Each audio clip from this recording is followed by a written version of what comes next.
Good morning. I'm Joel Reed. I'm one of the elders here at Scots Kirk, and on behalf of the session and Pastor Mitchell, we'd like to welcome you to our worship service this morning, those of you that are here in person, as well as those joining us online. We have quite a few announcements in the bulletin this morning. There's a few that we do want to highlight. One is a reminder that the women's tea is today at 3 at Sherry Cleveringa's house. If you tell them at the guard gate that you're going to Sherry's house, they will let you in so you can enjoy time of fellowship with the women. Also, the session meets this week on Thursday. If you have officer nominations, please make sure they get into the session before that meeting. We have an announcement in the bulletin about a Christmas dinner. Unfortunately, Raymond is dealing with bronchitis, so he had to cancel that. So we are changing that to meet at the Reeds on the 20th, and we will do that starting at 5:30. It's a Friday, so we know that people can get there as quickly as they can. And then there's a sign-up sheet in the back. We'll have a ham and some curried fruit, but there's a sign-up sheet for side dishes and desserts. And as always, we'll probably have more food than we could possibly eat, but it'll be a great time of fellowship. So please, if you can, make plans to come to our house for the Christmas party on the 20th. Also, the nursery is doing a toy drive, and there is a sheet that has a QR code, the bottom one. And if you do a scan of that with your phone, it will take you to Amazon, and they have some items there. If you so wish to purchase items to be used in new items in the nursery, it would be much appreciated because our nursery can use a little sprucing up like everybody else's, right? Okay. And with that, let's take a few minutes to prepare our hearts for worship.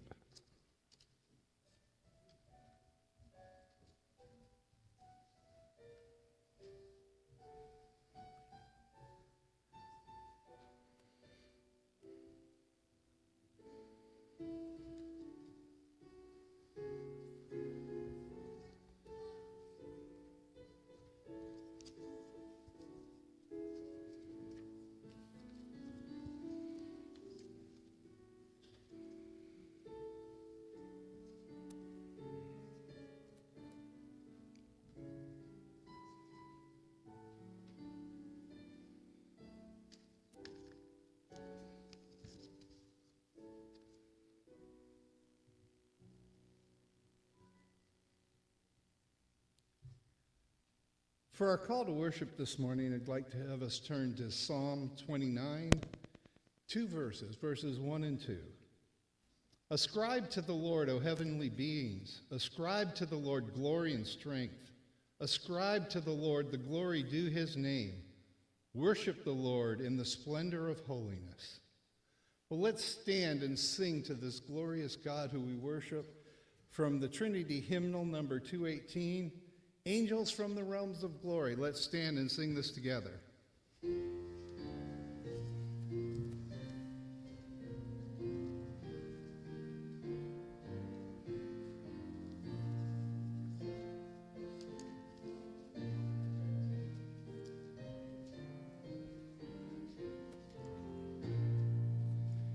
Angels from the realms of glory, wing your flight o'er all the earth. He who sang creation's story, now proclaim the Messiah's birth. Come and worship, worship Christ the newborn King. Shepherds in the fields abiding, watching o'er your flocks by night. God with man is now residing, yonder shines the infant light. Come and worship, worship Christ the newborn King. Sages lead your contemplation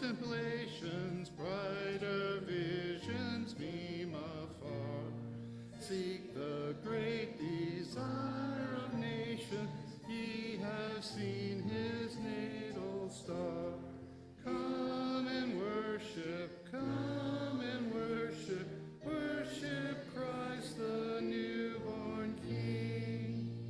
Saints before the altar bending, watching long in hope and fear. Suddenly the Lord descending in his temple shall appear. Come and worship, worship Christ the newborn King. All creation join in praising God the Father, Spirit, Son. Evermore your voices raising to the eternal three in one.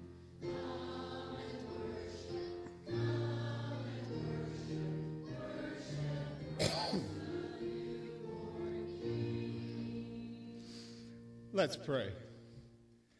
Dear Heavenly Father, once again we are humbled that you have called us into your holy presence. To this day, join this body in praising your holy name. Father, we thank you for all the gifts you have given to us. Most of all, we thank you for giving us the gift of your Son and for the teaching that he gave us, especially how to pray, saying, Our Father, who art in heaven, hallowed be thy name. Thy kingdom come, thy will be done, on earth as it is in heaven. Give us this day our daily bread, and forgive us our debts, as we forgive our debtors. And lead us not into temptation, but deliver us from evil. For thine is the kingdom, and the power, and the glory forever. Amen. You may be seated.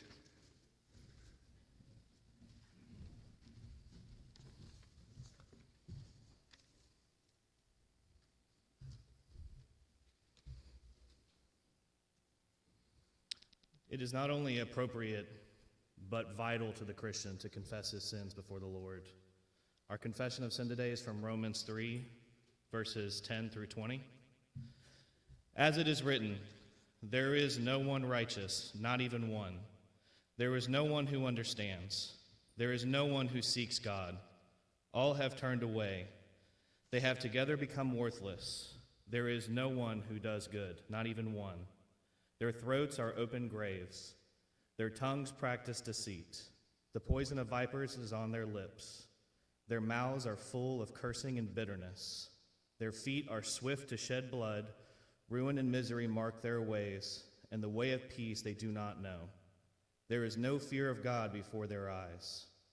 Now we know that whatever the law says, it says to those who are under the law, so that every mouth may be silenced and the whole world held accountable to God. Therefore, no one will be declared righteous in God's sight by the works of the law. Rather, through the law, we become conscious of our sin. Please take this time to personally confess your sin in prayer to the Lord.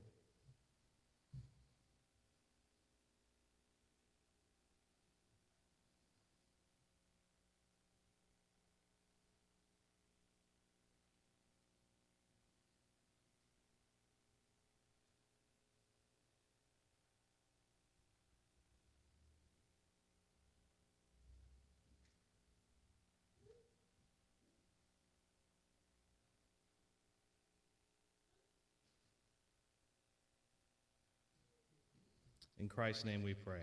Amen. For all who have truly trusted in Christ as their Savior, please receive this assurance of pardon from Romans 3, verses 25 and 26. God presented Christ as a sacrifice of atonement through the shedding of his blood to be received by faith. He did this to demonstrate his righteousness because in his forbearance he had left the sins committed beforehand unpunished. He did it to demonstrate his righteousness at the present time, so as to be just and the one who justifies those who have faith in Jesus. For our confession of faith today, I have a correction. It is not from the Heidelberg Catechism. It's from Westminster Confession of Faith, 13, 1 and 2. I will make sure and speak with whoever does the bulletin about this error. Please pray this confession of faith with me. They who are once effectually called and regenerated, having a new heart and a new spirit created in them, are further sanctified really and personally through the virtue of Christ's death and resurrection, by his word and spirit dwelling in them. The dominion of the whole body of sin is destroyed, and the several lusts thereof are more and more weakened and mortified, and they are more and more quickened and strengthened in all saving graces, to the practice of true holiness, without which no man shall see the Lord. This sanctification is throughout, in the whole man, yet imperfect in this life, there abiding still some throughout, in every part, whence ariseth a continual and irreconcilable war, the flesh lusting against the spirit, and the spirit against the flesh. I now invite the children to come forward for the children's sermon, to be led by Elder Joel Reed.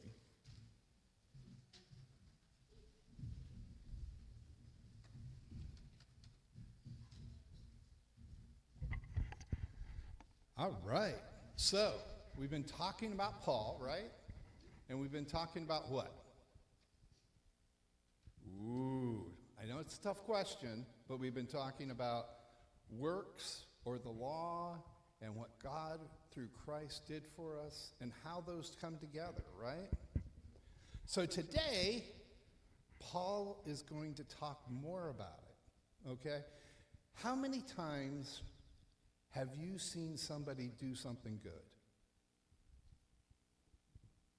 Yeah, okay, that's the right answer according to the Bible. No one is good, not one. However, there are people that think that from the world's point of view, they do good things, right?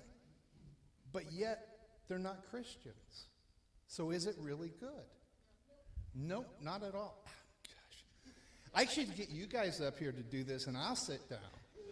But that is absolutely right, because what Paul tells us in Romans here is that we have the law to remind us of what God did for us. Because of what Jesus did on the cross, he paid for our sins and he enables us to do the work that he calls us to do. Let's pray. Dear Heavenly Father, we do thank you that through Christ, you do enable us to do good works, not because of anything we do, but because you do them through us. In Jesus' name we pray. Amen.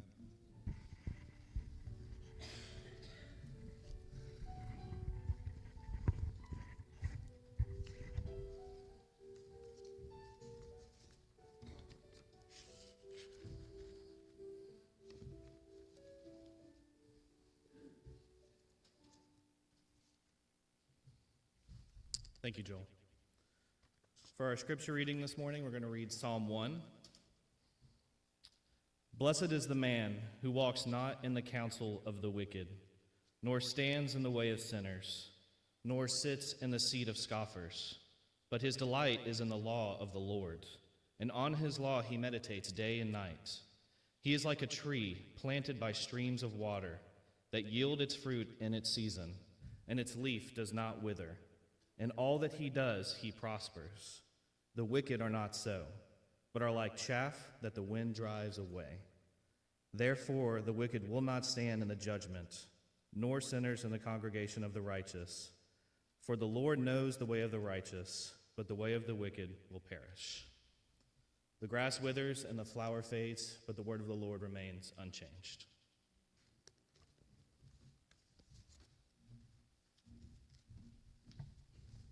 And let us go before the Lord once again in prayer. O Father, Son, and Holy Spirit, how majestic is your name in all the earth. You have created this world, and you have created us, even in your own image. But due to our sin, due to our failure, due to our evil deeds, We have been alienated from you. But thanks be to your holy name. You have delivered us. You have given us not only justification for all of our sins, them being forgiven, righteousness being credited to us because of the work of the Son, but you've given us adoption in the Lord Jesus Christ. You have made us sons and daughters of the Most High, and you have given us the Holy Spirit. Lord, may we have your presence known to us now as you indwell us, as we are your people and we are gathered together to worship you. May everything we do be in spirit and in truth in the praise of your glorious name.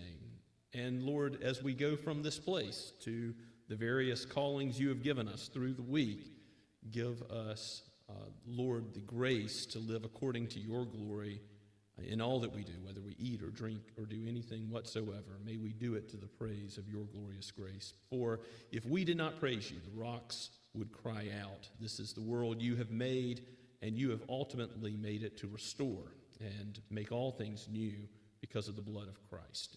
And we thank you, Father, that those promises are true, that will come about. But as we are pilgrims going to a better land, we pray that you would sustain us for that journey. Even as we struggle with sin, give us more and more sanctification so that we would live in a way that pleases you. Lord, give us forgiveness and patience towards one another in the church. Give us an understanding and gentle heart, even as we present the reason for the hope within us to unbelievers. Lord, give us opportunities to present the gospel in the days ahead. We pray that you would use our words and our lives all to the praise of your glorious grace. Father, protect marriages in this church. Bless those relationships you've given us intergenerationally. Bless fathers and mothers particularly, so that they might raise children in the nurture and admonition of you. We thank you, Lord, that you are at work through the session and the deacons of this church. Bless them in their labors and call those that you would have gifted and equipped to these offices in the future. Give your whole congregation wisdom, and let us use all of our spiritual gifts for the purposes that you have foreordained for good works, both formally through the ministries of the church and informally in our lives where we live and work and play. Lord, help us to show hospitality to others and so evidence your grace at work within us. We pray for the church universal and those of every denomination that worship the Lord Christ and proclaim his word today. We thank you for so many in our own area. We pray for, Lord, our brothers and sisters at Shem Creek, and pray for more opportunities for church plants in this area. We lift up Don Walker, our intern, and Jen and Samuel, and pray your blessing upon them and Don's studies. And Father, we ask all this with thanksgiving for how you have already been at work. And Lord, we pray for our missionaries in foreign lands, and we particularly lift up the Ackermans and their work at the hospital in Sahiwal, Pakistan. We pray that you would bless the deeds of mercy there, as well as the doctors and nurses which are able to communicate the gospel to many in the darkness of Islam. Lord, bring them the light of life, in the light of the world, the Lord Jesus Christ being proclaimed there. Father, we lift up the RUF International Ministry in Colombia and Scott Andes. Lord, bless the work that is going on there. Bless Victoria and their children. We ask, Lord, that you would be pleased to bring more and more international students to the knowledge of the truth through that ministry and through the students that are a part of it. We thank you for the great fruit that you have already produced in this. Lord, you have been so gracious to us. You have been multiplying and making disciples and building your church just as you said you would do. And so we pray that this would continue to go on to the ends of the earth, every nation, tongue, and tribe. For you are a God who is holy, holy, holy, and the angels proclaim it continually. So we pray for missions because we know that your worship is due the world over, and you will bring us to the day when the knowledge of you covers the earth, even as the waters cover the seas. And until that day, Lord, sustain your people, bless your people materially, but most of all spiritually. May we seek first your kingdom so that we are blessed with that which is most important, knowing that you give us our daily bread, you give us all things, life and breath. You own the cattle on 1,000 hills, and you give us responsibility as stewards over a little, for a little while, but you are bringing your people faithfully home. So guide and direct our steps, our hearts, our hands, and our feet, that we might serve you. In all this we pray, in the name of our Savior and our King, the Lord Jesus himself. Amen. Now let's stand and sing praise to the Lord from Trinity Hymnal number 198, Lift Up Your Heads, Ye Mighty Gates.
Please be seated, and we'll give prayer of thanks.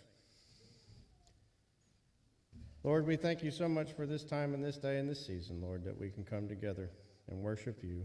Thank you for your Son who was born and came and died for our sins, Lord, and lived the example and showed us how we should humble ourselves. Thank you for these gifts that you have provided. Thank you that despite all the things in this world, Lord, you continue to keep peace in pockets of the area, Lord, and we are grateful. Please be with those who are sick and who are dealing with the trials of life. I pray that we would lean on your word and we would remember that you are with us during the good times and the bad, and that we would always have faith and give you thanks. We ask this in your name. Amen.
Please turn with me, if you would, to Romans chapter 7. Possibly one of the most difficult sections of Romans, one that has been subject to various interpretations throughout the years, but an important section that deals with the Christian life and the reality of the believer's struggle with sin, I will argue. So we'll look at verse 7 all the way to the end of the chapter. As you recall, in chapter 6, Paul's been talking about sanctification, how we're to reckon ourselves dead to sin, alive to Christ, with a new master, a new principle at work in us. And he's talked about the place of the law in the believer's life. We're dead to the law, how? As a means of justification, the way we're saved.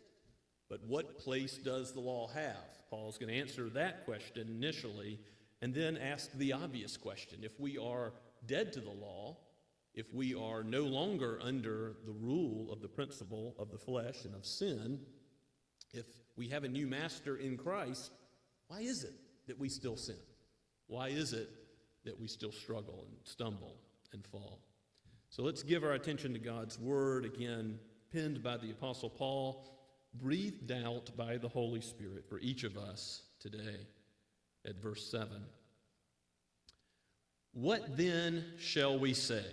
That the law is sin? By no means. Yet if it had not been for the law, I would not have known sin.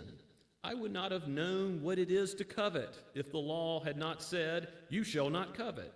But sin, seizing an opportunity through the commandment, produced in me all kinds of covetousness. Apart from the law, sin lies dead.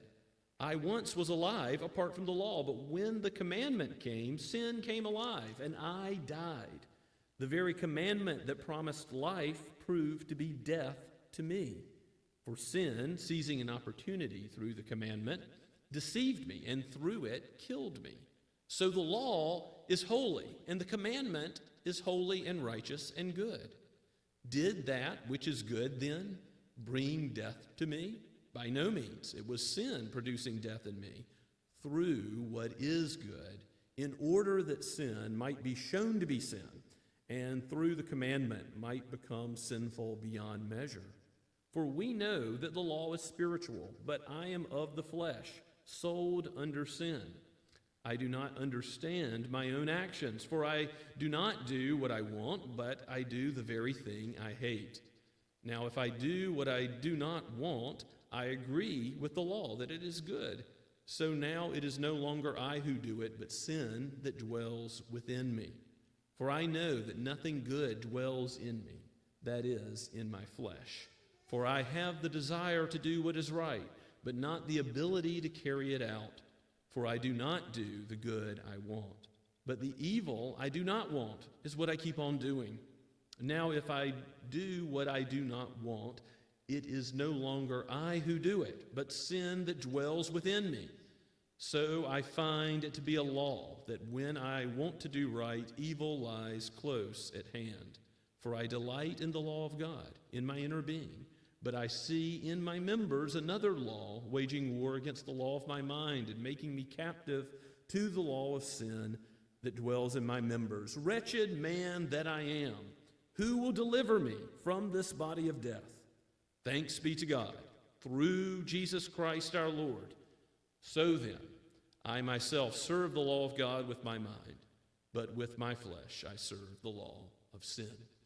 Let's pray and ask for God's help.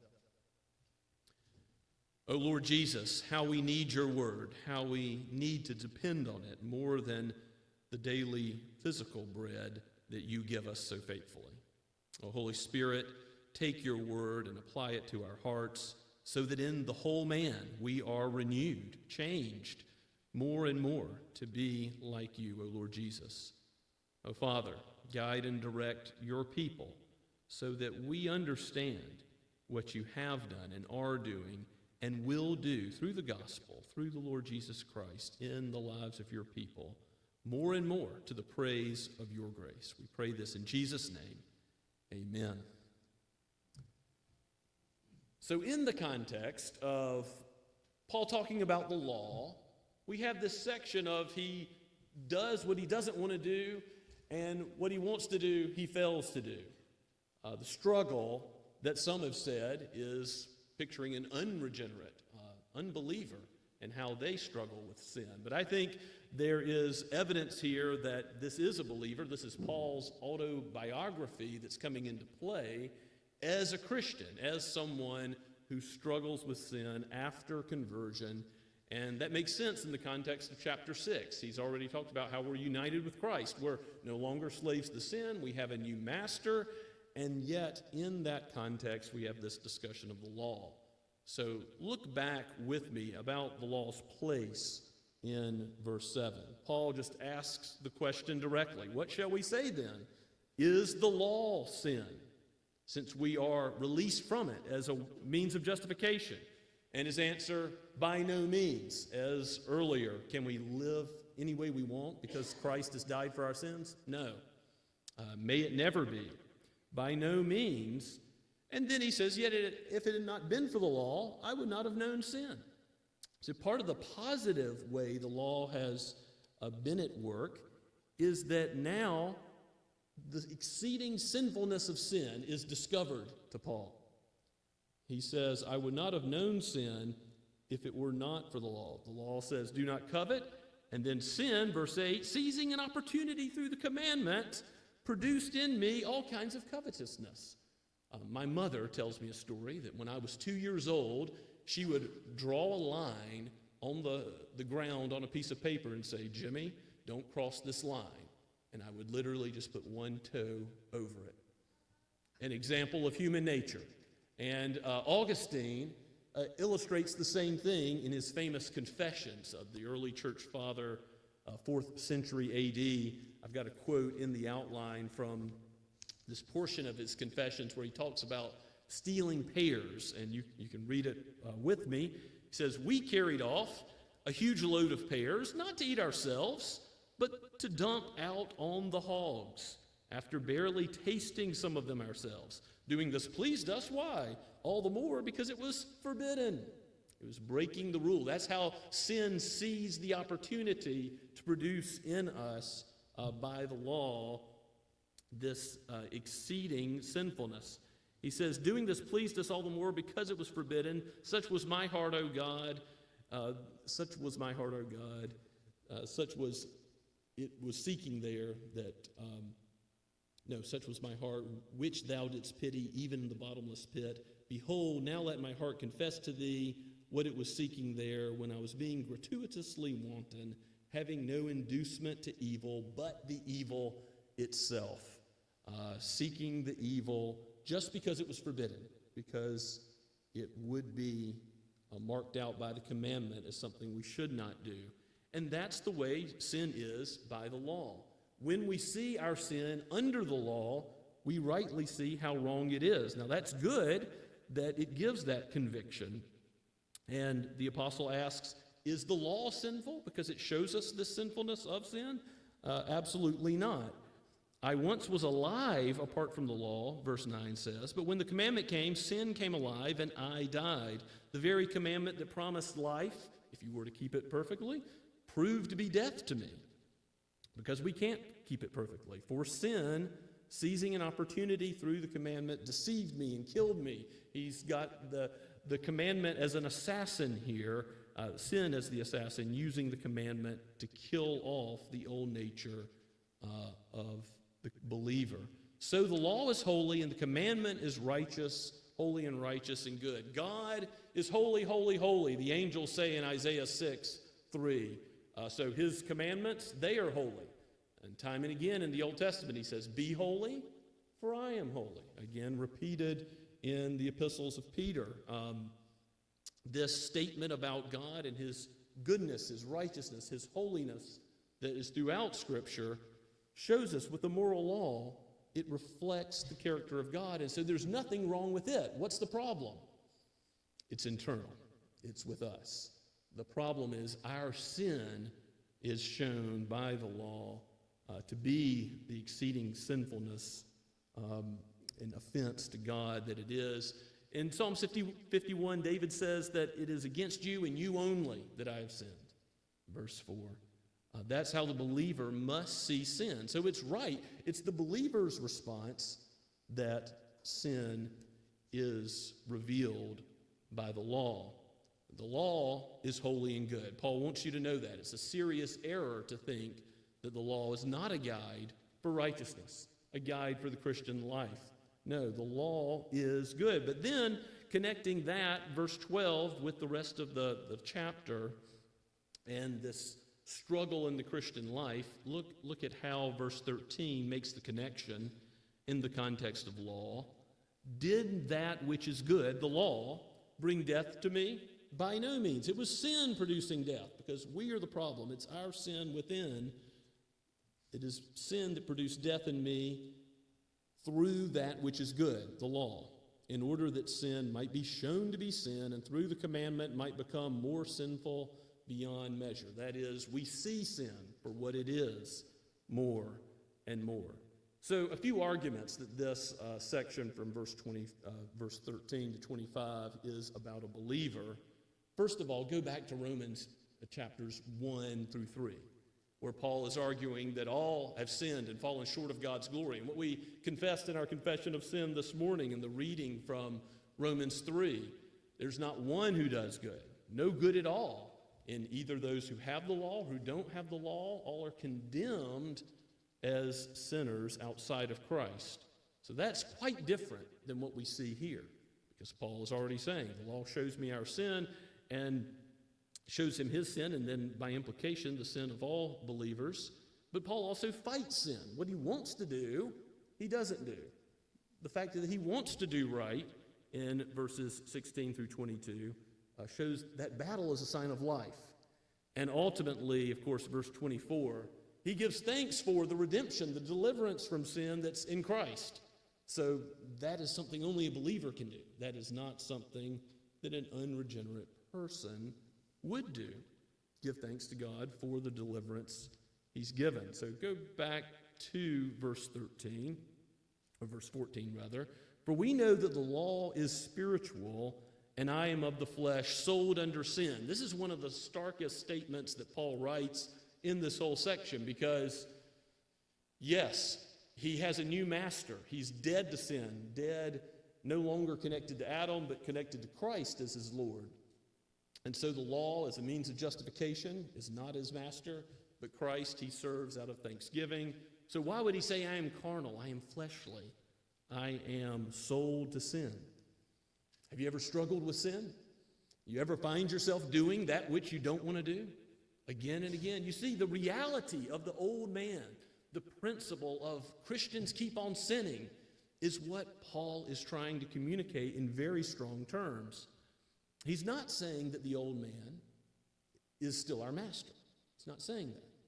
He's saying there's two principles at work. And we all know that until glory, we don't have perfection. There are some Christians who have taught that, who have believed that. We can reach this higher life, this victorious Christian living where we say, I haven't sinned in the past 6-7 years. Not true. You can't do that. And the Apostle Paul believed that. He struggles with sin. I want you to see that here in Romans 7, and also turn with me to Philippians, if you would. Philippians chapter 3. There's a lot of great gospel verses in Philippians 3, but we'll go down to verse 12 after Paul says he puts no confidence in the flesh and is totally depending on Christ as his righteousness and his resurrection power. Now look at verse 12. Philippians 3:12 says, not that I have already obtained this. That's the Apostle Paul saying, I'm not perfect. In this life, if the Apostle Paul isn't perfect, should we expect sinless perfection either? Not at all. But he does press on to make it his own, because Christ Jesus has made me his own. Brothers, I do not consider it that I have made it my own, but one thing I do, forgetting what lies ahead and straining forward, forgetting what lies behind, but straining forward to what lies ahead, I press on towards the goal, which is the standard of God's law, the standard of God's holiness, the perfection of Christ's life. I press on towards the goal for the prize of the upward call of God in Christ Jesus. And he says in verse 15, let us who are mature think this way. So if we're going to be mature Christians, we need to understand the goodness of the law, the place of the law in the Christian life, that it is good that even as we struggle with sin, we may be a mature Christian, but we're not free of that struggle until glory, until we will know the complete sanctification in that day when Christ comes again or when we die and go to be with him. So back to Romans 7, Paul gives in verses 16 through 22 this: I do what I don't want to do, the thing I hate I do, what I love and want to do, that I fail to do, sins of omission and sins of commission. He uses the word flesh to designate his own sinful nature, but he knows that the law is spiritual. He knows that there is this new principle that is within, although sin also is within. And let's look at the summary statement in verses 21 and 22. So I find it to be a law or a principle that when I want to do right, evil lies close at hand. For I delight in the law of God in my inner being. That's the ultimate principle for a believer. That's the principle being under Christ as our new master that gains more and more as we confessed in our confession of faith. That there's that progressive sanctification by the principle of union with Christ. And more there is victory in the Christian life. And ultimately, that principle gets the victory. We ultimately will be totally delivered from sin, its penalty and its power and its presence in our lives in glory. So the principle of delighting in the law of God in the inner being is dominant for Christians. But look at verse 23. This reality is still true. But I see in my members another law, waging war against the law of my mind, and making me captive, again, sold to sin, like he said earlier in verse 14 and 15. Sold to sin, slavery to sin is still all too real. It says it's waging war against the law of my mind and making me captive to the law or principle of sin that dwells in my members. He's thinking of lustly flesh, of the lust of the flesh, the world, the flesh, the devil. And we can never say the devil made me do it. That's not an excuse for our sin. We can also not say the old man made me do it. It was the principle of sin. It wasn't I who sinned. It was just the sin in me. No. Paul is speaking this way so that we'll see there's two principles at work. Even though Christ is the dominant principle, the principle that overcomes, we are the sinners. We are the ones who were revealed to be sinners by the law. And he finally cries out in verse 24, "Wretched man that I am." Now it's true, we're all wretches that need to be saved by God's grace before conversion. But this is not the cry of an unbeliever. This is the cry of a believer who knows that there's still much that is wrong. I am wretched, bent, misshapen by the fall. Yes, the image of God is distorted in all human beings by the fall. It's still true that all humans are made in the image of God. But believers are being conformed more and more by this process of sanctification into the image of Christ. We're being changed one degree of glory to another, as Paul says in 2 Corinthians 3:18, to be like Jesus. And as that process goes forward, we can cry out to God honestly about our wretchedness. So many of the Psalms are honestly giving to the Lord our struggles of all types, but particularly with sin. And as we are struggling with sin, as that reality is clear, we ought to remember that the cry of the believer is answered. The cry to be delivered, who will deliver me from this body of death, wretched man that I am? Verse 25 gives the answer, thanks be to God. And we do thank God in the Christian life, do we not? That through Jesus Christ our Lord, we have deliverance. We're already freed from the penalty because if we have faith in Christ, his righteous life is credited to us. His atoning death is given to cover all of our sins. We're washed and we're made clean. And if we have that right standing with God, if he's delivered us from that, what is Christ doing in our life now? By his Spirit, he's making us more and more like himself. And ultimately, he will deliver us totally In Philippians 1:5, Paul says that the work that's begun in us will be brought to completion on the day of Christ Jesus. When Jesus comes again, new heaven and new earth, there will be the total eradication of sin and death and hell. And we will have deliverance that is total for believers. Of course, God's wrath will remain on those who refuse to repent and flee to the only source of refuge from the wrath to come. But Jesus did deliver from death and hell and Hades. He says he has the power over these things that they have no power over. The second death has no power over believers, Revelation 26. Jesus is the resurrection and the life. When you think about why did he come into this world? Why do we think of Christ's advent, and not for cute, sentimental reasons because we see pictures of a baby in a manger? No, ultimately, Christ came into this world to seek and save the lost. Christ came into this world to deliver us from sin. When he goes and sets his face like a flint towards Jerusalem, that's because that was his mission, to go to the cross, to die so that death would be destroyed. The death of death and the death of Christ, as John Owen, the great Puritan, even titles a book after the purpose of Christ's advent. Do you feel wretched? Do you feel that you struggle with sin as a believer? I hope you do, because the sign of life is the battle, knowing that sin is wrong, knowing that sin offends God, and that he calls you to repentance of it. But at the same time, remember, be assured, be confident in this reality. This is something every believer needs to be reminded of, that we have a new master, that we can reckon ourselves dead to sin even though we struggle with it. You see, what Paul said in Romans 6 goes together with Romans 7. Though there is a struggle between two principles, Christ has delivered, is delivering, and will ultimately deliver. And that's where we're going, is Romans 8. That those who he called, he justified, he sanctified, he glorified. From God's perspective, it's all done. Can anyone bring a charge against God's elect? No, we belong to Christ now and forever. Can anything separate us from the love that we have in Christ? Not at all. We are his children, and his salvation is complete, though the struggle is real.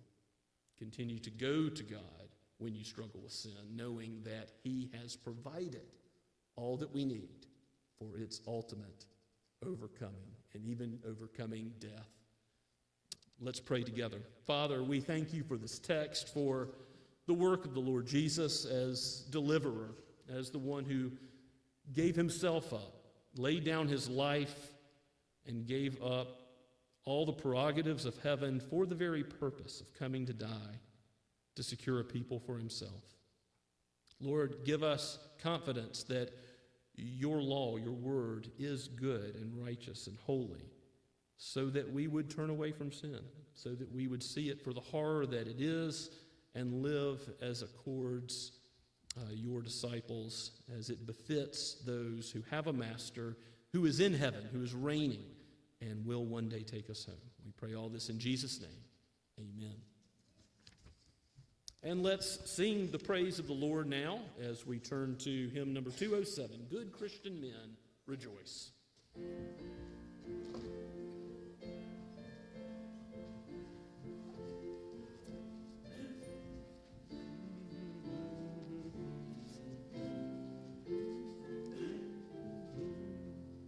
Good Christian men, rejoice with heart and soul and voice, giving heed to what we say.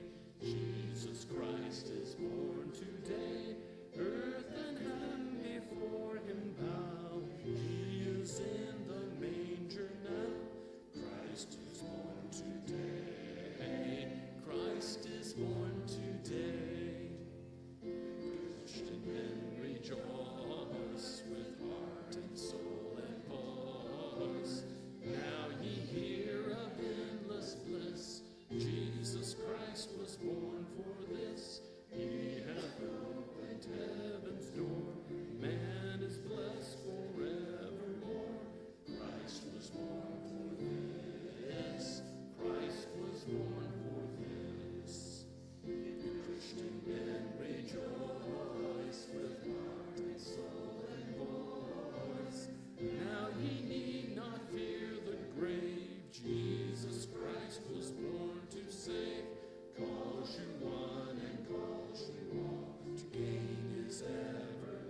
in anticipation for what the Lord will do, go now with his blessing.